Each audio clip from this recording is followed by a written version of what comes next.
Cí chusib fáilte arás chuig gCéadaoin Weekly an seachtain seo episód iwwer a seachtain agus nílach cúpla show fáca idir inis agus deire na bliana ar nóid tá an show agus na trí legan sin show for rear I gcónaí it like déanam an legan níos líofa mar soltíomh déanam an legan níos líofa ar dús riamh na Ceann eile ar mad san Tailún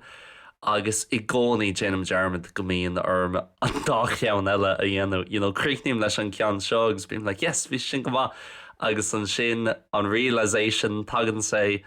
go míon arm an rud céanna díreach an rud céanna san orú céanna a rá ach just le gCéadaoin beagnaí ní simplí agus I níos sin a dhéanamh ríis ach I legan dátheangach agus mar bhíon méid rá I gcónaí seo an legan níos éascail an taifeadú gan táis mar ní chaith mé bheith smaoinemh faoi cad a dúirt mé ribh seo mar níl éon legan ribh seo an bun legan the original copy the original version agus chomh maith le sin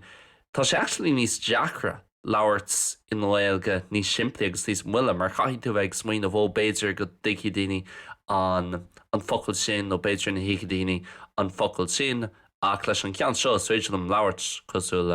just mars gannach mar bhíon méid gach lá. So seo gan dáis an ceann is éasca agus an ceann is fearlam a dhéanamh ach seo an ceann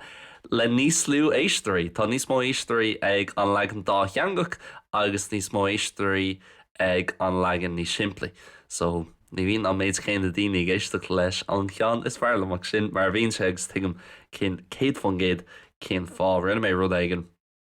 Who in the seachtain an sin actually in a row labhairt I Méarla ar maic fun agus bhí sé actually deachar labhairt I Méarla ar fudcraile mar níos sé déantágam tá beag na gachéad agrán a gCéadaoin Weekly chur amach a gin ach ní raibh sé seo buinte leis an opair ní raibh sé seo buinte le learnar se lein rud aigen go thomláin difriúil ach bhí me like wow tá sé actually Zachar an labhairt Méarla agus freisin na géisteach siar leis bhí me like wow bín méid labhairt go tapí le caihí méid labhairt níos moille so freisin ar an legan níos líofa tá méid déanamh labhairt beagnaí níos moille agus just beagnaí níos saléire mar bhí mis sé géisteacht le ceann sanna leganacha níos líofa cúpla seachtain ó hin agus bhí me like jeez fós sé deachar domsa a hiiscint mar ealgamín méid labhairt chomh tapí sin agus tóchas is clachtú má é sin tíomh chun bheith géisteach le gCéadaoin agus fíor happy go háirithe. Ach ar aonas dí ba episód bhfuil cúpla episód ag teachtamach an seachtain se thugan mar scanách just go lá teachtain an seachtain seoganach an Christmas special a bhaid an nimí chéad fan géad cínte cad dhéon mé le haon Christmas special go dtí seo ach déanmuid ro leigean ar aonas ba sé sin ag teachtamach ar an Gaeadaoin se thugan an tuchta lásaigh sé bhín an lolag I níos sin nó an céad seachtain eile sí an lolagaí so ní bhaid aon rud ag teachtamach an seachtain sin agus mar scanach mar rinnemuid an uirí agus sin an tain bliain go dtí seo a rinnemuid séisian an lolag ar gCéadaoin Weekly mar thosaí muid an podcréile I mí Aibran gábhid fé trí. So by New Year's Eve special ag teachtamach nó agran speisialta ihe chun bliana má tá tú géirí an astraán a dhéanamh ar sin. Ba sé sin ag teachtamach ar nói ar ihe chun bliana agus déanhí mé an taifeadú ar mad sin ihe chun bliana níl cíile sin rilí a scoil ach ar mad sin New Year's Eve agus so ba sé dulmach literally cúgnóid éis dom a hafaú. So ag tunú mór le sin agus ba méid láirt faoin líon a bhí agin ar gCéadaoin Weekly a freisin an bhblin a bhí agin ag learnar se lein agus freisin just an bblin a bhí agamsa an seosta Spáin agus cin chuí a thuí rudí domsa mar blin aisteach a bhíonn si caiim mar rá blin an aisteach bhíonn si domsa. Ní ní sé go donna ní sé an bhád nó just blin aisteach hála a lána rudí aistecha I ri na blin bún méid tanhas ag alam céine son I féidirlam cearan. Ba sin teachtamach agus an sin ba ar mrisisiú a gin mar scanách so gcónaí tógann muid cúpla seachtain sir I rit na bliana tógann muid thart ar trí seachtain sir I mianar so baim si teachtar sin am an fiú lá thart ar an am sin an fiú lá an dar lá fihid sa bhí anar ceapam agus tógann de ná cúpla seachtain sir just caiiciis sir béidir áigen I lár an tairí orintanta mí bheitheh orintanta mí lúnasa míúil ach is go faoi sin inis so bhaim si tóbáil tógáil cúpla seachtain sir I mí anar, so ag tnú go mór le sin, ag tnú go mór le éirí an lún agus gan orm in obair dhéanamh maidir leis an bud Gaeilge agus mar nach mai sé orm a bheith ag smaoin bh cin topic bhfuil mé an leabhar tríon nó an bhfuil mé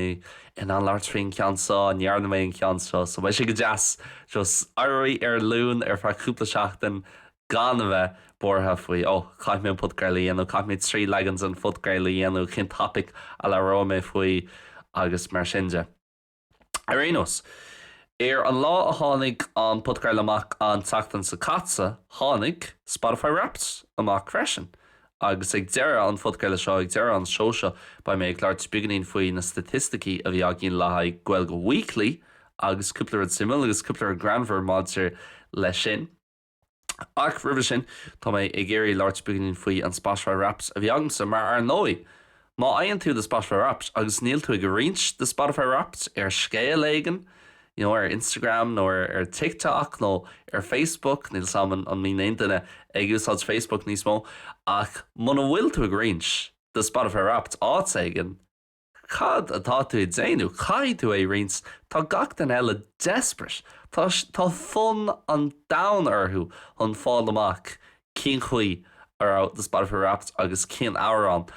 a bhí ar mhór de Spotify Wrapped I mbliana. So mud bhfuil sé déantach déon cínta bhfuil tú greens an Spotify Wrapped de chud scéalta áit éigen gachategus má tá fud Gaeilge agat tóg fud Gaeilge omláin agus buin úsáid as an platform sin atá agat chun labhairt faoi céanáis bhlíon a bhí agat maidir leis an gceol tá sé fíorthabhaach agus tá sim ag lán daoine ag chuideatá le rá agat maidir leis an gceol agus céanáis rudaí ará tú ag éisteachló I mbliana. Domsa an tárán is mó nó an top song I mbliana Closer to You le the Coronas. Now, is even an Spotify Wrapped tá sé anna chuúil agus I gcónaí bí méid tanú go mór leis an lá a hagann Spotify Wrapped amach. Ach rud ag an faois tá mé cinnte gohfuil sé seo tucha faoi deara ag lán daoine. Rud éigen a chur na steach beaglín ormsa leis ná tá bias ulmhór chuig na harrán ar tú ag éisteachló ag tús na bliana. Go háirithe domsa mar an chuí a bhí mise ag éisteach le Spotify nó chuí a dhéanamh, tá list agam, playlist agam le gach blian. Okay, so mar hampla, thosaí mé ag úsáid Spotify I 2015 agus fós an seo ar my laptop ar my phone, tá playlist ar bhanam 2015 agus an sin chuir mé teidéal leis na sam cin ceann ráir 2015 ach arénas. Agus an sin ceann eile 2016, so literally gach árán a hagan mé arthú idir mianar agus dear na bliana agus tá mé le is málam an tarann sin, chuir mé an tarann sin leis an playlist. So mar hampla, mas rud é gur tháinig mé ar áránítach le Major Lazer I 2016, mí Ibran 2016. An sin ag an am, chuir mé an tarann sin le Major Lazer sa playlist sin agus I gcónaí bíonn seagat sos féidirlumm sais féchan sir ar 2018 mar hampla nó mar hampla 2020 agus ra cíanáis rudaí ará mé éisteachló ag tús an pandéim. Agus tá an dulg is one quarter down an liste, timpeler mí mórt actually ar an laptop tá tú an féchans ar cén data a chur tú árán leis an playlist agus tá an an lá a thosaí an pandéim, an dair lá ag mí mórta an lá sais infamous sin bhí mé éisteach leis an tarann sin nó chur mé an tarann sin ar aonos leis an playlist seo, so cinnte gra mé gaf leis ag an am. So maréall sin agus maréall gra mé éisteach de gcónaí leis an playlist 2024 I mbliana agus a chur níos mó árán na gcónaí leis. Bíonn sé níos mó éonar deile na harrán ará mé éisteachló ag tús na bliana tagann siad nó bíonn siad bhád níos láidir agus bhád níos áirde an sin sa Wrapped mar Closer to You mar hampla le the Coronas. Is málam an tarann sin agus bhí mé éisteach leis go minic I mianar mé fiabhra ach maréall sin an chuid eile den bhliain ní raibh mé éisteach leis mór an ach maréall grá sé sa lista agus bhí mé gcónaí buint úsáid a shuffle bhí sé ag teachsús aríis ar feadh 10 mí, beidir níos mó ag gcomparáid le árán a chur mé leis an playlist cúpla seachtain ó hin mar hampla Writing on the Wall le Plan B agus ceapim is fearlam an taran sin beidir nus am fearlam an taran sin ag gomráid le Closer to You ach rénos ní sé tábhaach ach ní ráach gáin ó trí seachtain ag an áran sin chun plays a bheith aige agus chun seans a bheith aige chun bheith hús sin sa Spotify rap. So níl sam Closer to You is even am an taran sin agus bhí me gaf leis ag an am agus actually mar ealgar sé chomhórd sin agus bhí sé sa spás sin ibre hain i mar rapt. Bhí me like, cai mé dollar as agus éiste leis agus banger atá ann. Tá buganí níos muach buganí níos mochaánaí beidir ná an chud is mód rudaí a bhí me ag éiste ló ach tá sé anhá ar fad. So is even de coronas cinnte gra mé ag leabhart fao de coronas river seo rud ionach faoin na coronas tá lán ar an acu as gCéadaoin a lán duna harán atá déanta acu rinne siad sais astracán as gCéadaoin i níiad dómh na haran sin na churmach i méile. So bhfuil go mór má tá an mar hampla cailse sa ceois cean amháin a rinne siad tá sin ar YouTube níos ar Spotify tá éist a grá ar Spotify agus tá sé ar YouTube freisin. No, go leis go líon éist a grá Spotify inis, taobh sin ó léchre tá sé ar Spotify inis agus an sin éist a grá tá sé hall ar YouTube. So forríir a lásanna sais legan na gCéadaoin ar rinne siad níl siad a bháil ar Spotify níos mó bhí siad cúpla bliain ó hin ach inis tá fósan an iad all ar YouTube agus comhsír sin an cheann is fearlam ceapam as gach legan Gaeilge as gach ar an Gaeilge atá sainte acu. So síblam na coronas ní as gáilehí a gcónaí in éan déirtar gur banna ceol fear gáilehach iad ar lí agus a gánaí bíns ag seanam in áileh le haid an Arts Festival i mí úil. So fós brodal agus fós sásta grá Closer to You ús an sin nuair doscail mé an Spotify rapt ar dús an sad le gach sa scála nó gach I suppose story no písa sin rapt tá aran ag senim sa chúlra agus hosaí ar an rán ag senim le Girls Aloud a cin tanamatár cai mé é áil an sa agus bhí me le ná habhar am inis mar bhí mé ag éiste leis an taran sin ó hús na bliana agus tá sé sa top 100 ar nó í fáin tú sa top 100 na haran ar fad ar á tú géiste cló i réit na bliana biology le Girls Aloud tá sé ag gibhar trocha chathair an sin im liste im your top songs 2024 na haran is fear leat 2000 is a bheith chathair. Bhí me le ní bhaid mé an é seo rins ar bh scéal agus é seo haspáins do roioine bairm breige instance má tá Girls Aloud ag ibre héanach buics le dia ní rá siad sa dearm. Ach sin no, is málam Girls Aloud tá cúpla bangers acu ná chuil ach no, Closer to You de coronas ibre hain East Side le Jack Marlowe agus Jaish ibre dó. Bhí sin mar an chéad áran a chur mé leis an playlist imlína, so bhí sé just mé eile sin ar an ní ha níon an taran sin go mórlam. Tá níon sé lomach ní go mór.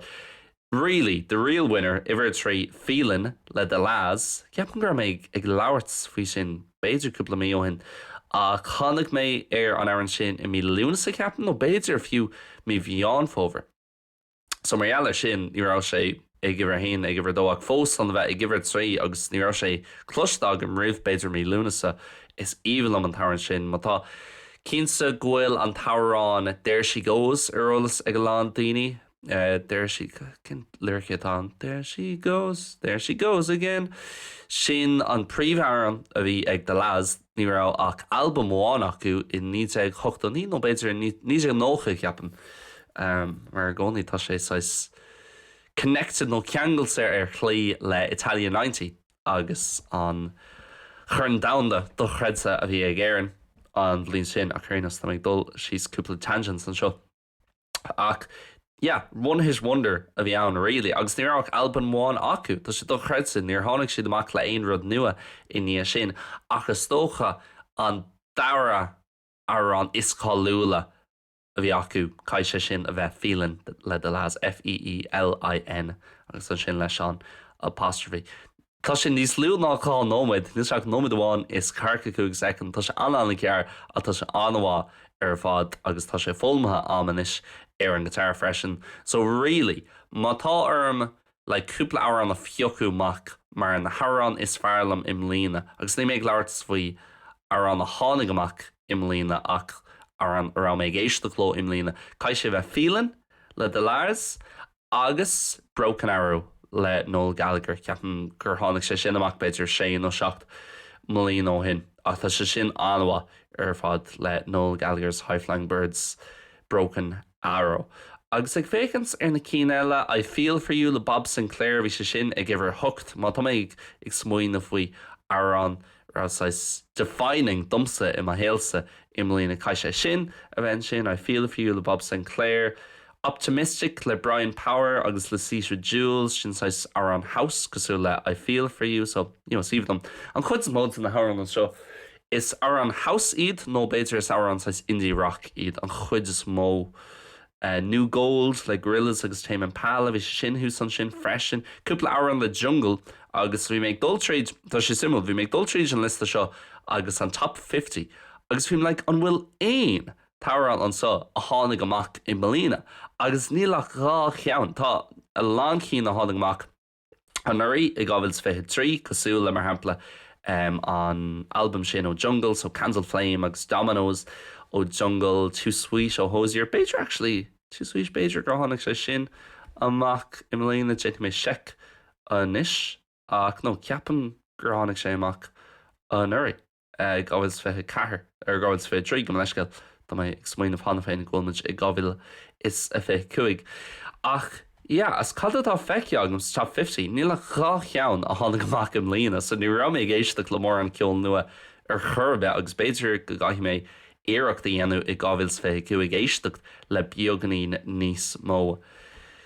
den cheol nua a bhí na teachtamach beidir go mé ro chléinte leis an sean cheol agus chaith mé experiments beaganí níos mó ach ní ra rá cheann ceann amháin agus an ceann is óirte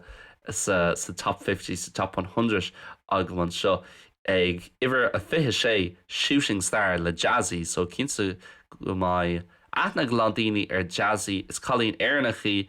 agus tá háda sé mac rilí cúpla blin nó le cúpla blin nús le a lawn tracks an a bhór ar fad just giving me ceapan sin an ceann is mó a bhí acu agus some days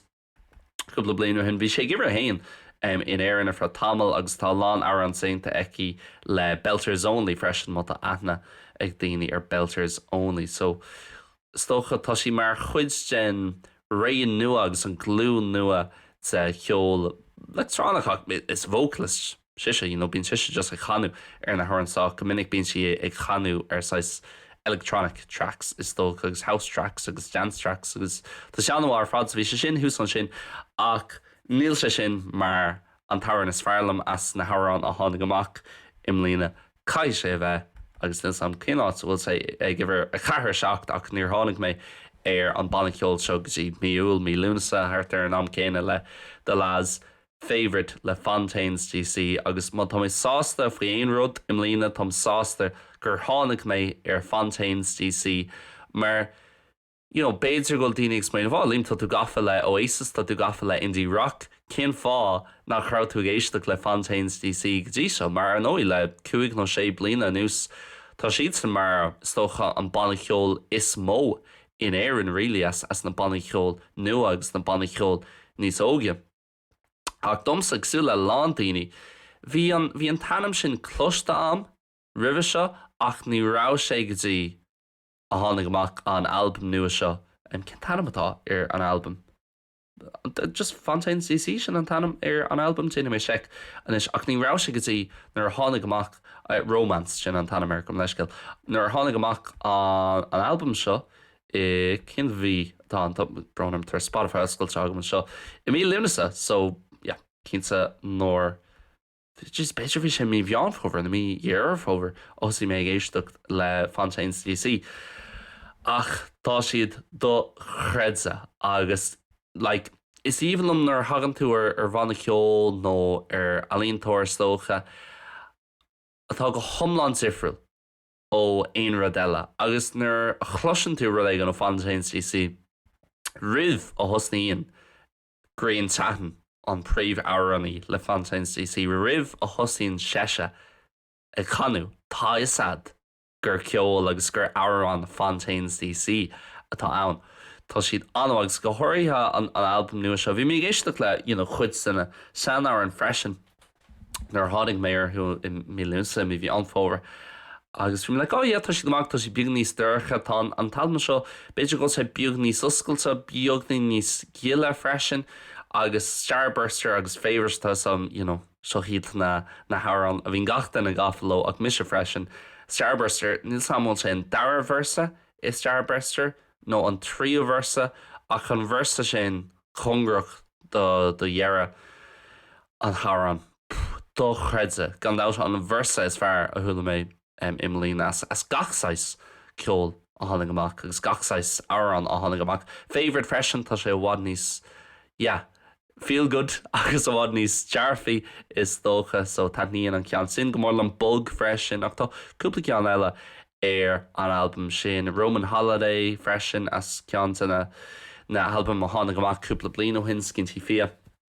So that means siad go mór le is even mar nói marall gur éarnach iad agus green chatan tá se anna simú honéisteach leis freisin. Even nar a hagan tú ar bhana ceol nó ar fudcréile an rud aigen agus an duine buinte leis an rud sin tá siad simú honéisteach lo so bhí mé géisteach le cúpla podcréile le green chatan arthú cúpla mí ó hin freisin agus cúpla aglah friúil ar in sé leis an enemy agus cúpla aglah ar YouTube tá se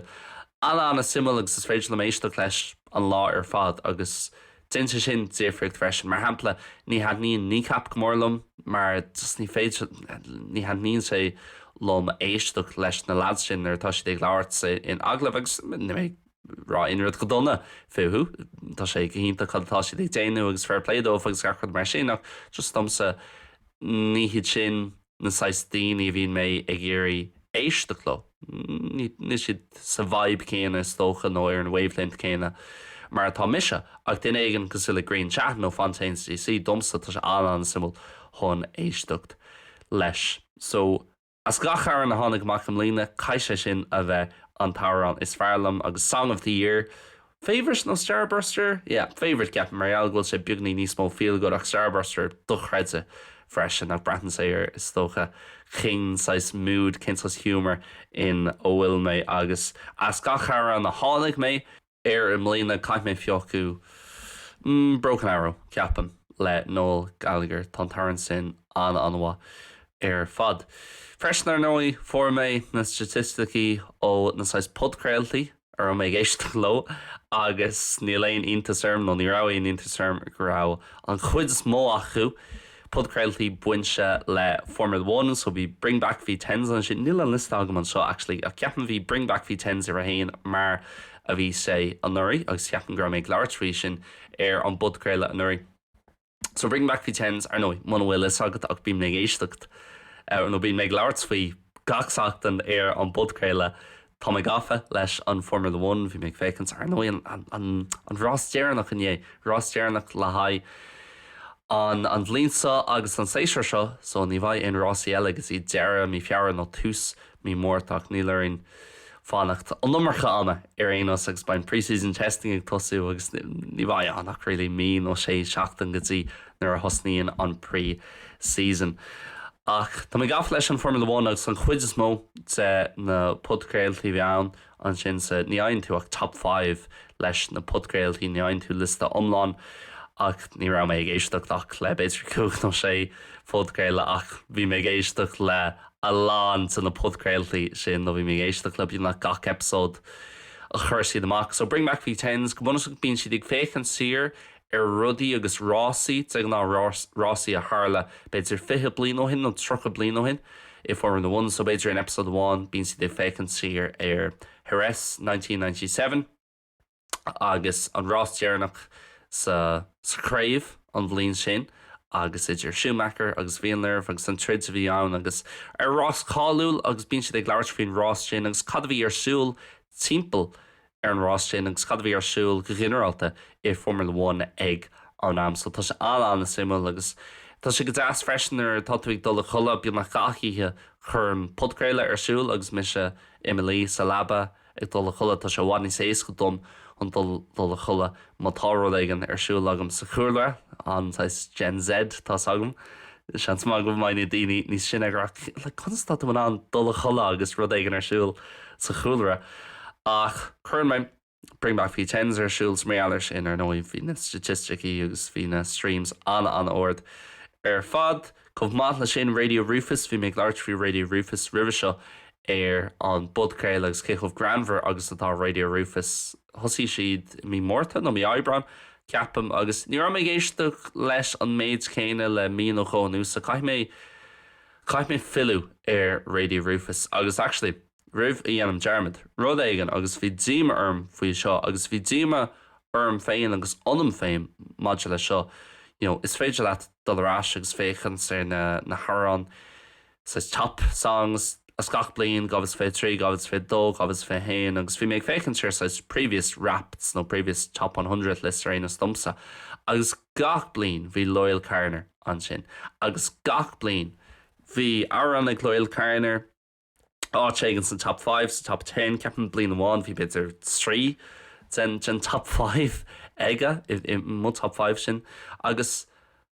im lína don chéadóir as gach blion idir nar tháinig mé Loyal Carner don chéadóir beidir gabhad san níag agus inis bhí Loyal Carner mar an airsis is mó nó an dair airsis is mó nó an airsis is órdsa im lista agus im lína ní ra seann agus bhí sé cosú le reminder domsa caiiméis le lení Loyal Carner agus bhí díma an féin mars íomnam ceol Loyal Carner agus carín saolm I me héal céchomh láidir agus céchomh mothúcánach agus tá sé agus céchomh cútach agus atá sé so rud amháin I gabhas féiciúig gealam dom féin ba Loyal Carner ras sa top 5 agus seansma go mbeidh sé ras mar ihar héan mar is íomlam ceol Loyal Carner ach just sam le fáig an nó fáile ní ra mé géisteach le mór an sé im lína so sin rud arán agus caiith mé is sin ahrú I 2000 is a féiciúig ach rénas ras chuig na podgrailtaí seans go mai album nua ag Loyal Carner I gabhas féiciúig freisin ceapan go mai so beidir ba sin níos ééis go marall ar sin beidir marall nar chuir sé mac mór an ceol nua im lína ní ra sé colmhórd sin ach rud amháin eile podcrail amháin eile nachrá sa lista cínsa go maiid sé gabhas féiciúig sin Crime World agus ar nó bhí méid leart beagnaín faoi Jerry Hutch le cúpla seachtain níos Jerry de Moncuch agus gacród buinte leis an táchan agus ba bhíog nóir mhór sé síchan sa táchan in Dublin Central Moille clia lór cúpla seachtain ó hin sa táchan an tachtan scata ri sa táchan agus nar tháinig sé amach go raibh sé ag smaoinmh faoi dul an síchan sin sa dal thosaí mé ag éisteach le cúpla podcréile